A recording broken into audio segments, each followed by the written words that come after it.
Hello বন্ধুরা, Bengali spice চ্যানেলে তোমাদের সবাইকে স্বাগত জানাই।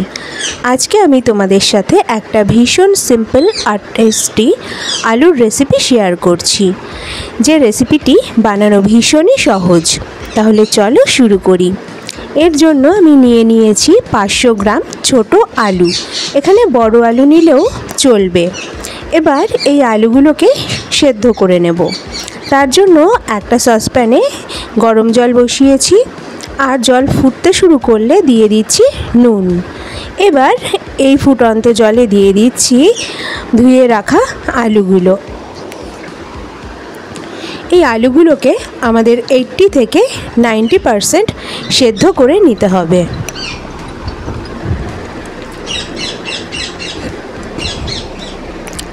আলুগুলো সেদ্ধ হতে হতে আমি আরও দুটো জিনিস এখানে কেটে নেব। প্রথম জিনিসটা হলো রসুন। আমি এখানে বড় বড় 5 কোয়া রসুন নিয়ে নিচ্ছি। যেহেতু রেসিপিটির নাম গার্লিক বাটার পটেটো, তো তার জন্য রসুনটা কিন্তু আমাদের এখানে ভীষণই প্রয়োজনীয়। তো এখানটাতে দেখো, রসুনটা খুব ভালো করে আমি চপ করে নিচ্ছি।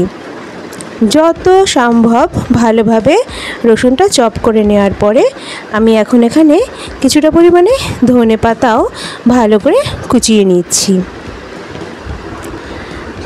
রেসিপিটি করতে খুব বেশি উপকরণ লাগে না, আর খেতেও হয় ভীষণই টেস্টি। এদিকে দেখো, আলুগুলো কিন্তু সেদ্ধ হয়ে গেছে। এবার আমি আলুগুলোকে তুলে নেব।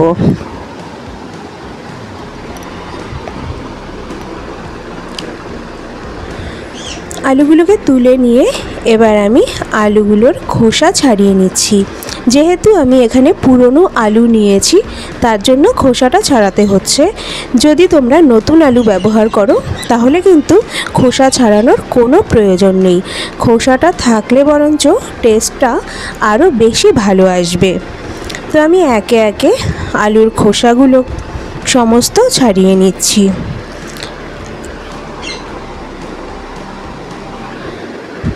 খোসাগুলো ছাড়ানোর পরে আলুগুলোকে এরকম কাটা চামচ দিয়ে আমি একটু ছিদ্র করে দিচ্ছি, যাতে রান্না করার সময় মশলাগুলো আলুর ভেতর পর্যন্ত পৌঁছে যায়।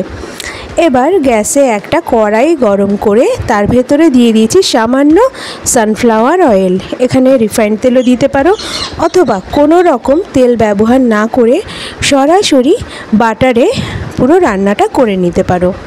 এখানে আমি বাটার দিয়েছিলাম, তো বাটারটা গলে গেছে। এরপরে এই বাটারের ভেতরে দিয়ে দিচ্ছি কুচিয়ে রাখা রসুন।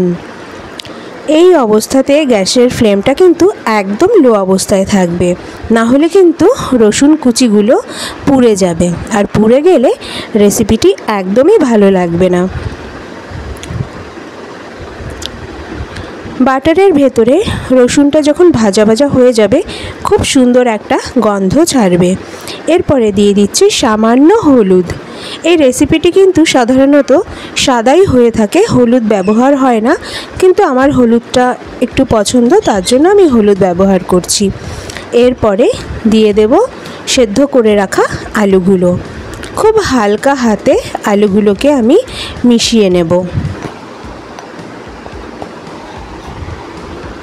আলুগুলো একটু ভাজা ভাজা হয়ে গেলে দিয়ে দেব সামান্য নুন, কারণ এর আগেই কিন্তু সেদ্ধ করার সময় আমি নুন ব্যবহার করেছিলাম। তো তার জন্য নুন দেওয়ার পরে আরও কিছুক্ষণ ভেজে নিলাম। এবার দিয়ে দিচ্ছি সামান্য গোলমরিচ গুঁড়ো। এখানে গোলমরিচটা কিন্তু তোমরা তোমাদের প্রয়োজন অনুসারে ব্যবহার করবে। গোলমরিচ দিয়েও আমি ভালোভাবে মিশিয়ে নিচ্ছি। এরপরে দিয়ে দিচ্ছি চিলি ফ্লেক্স।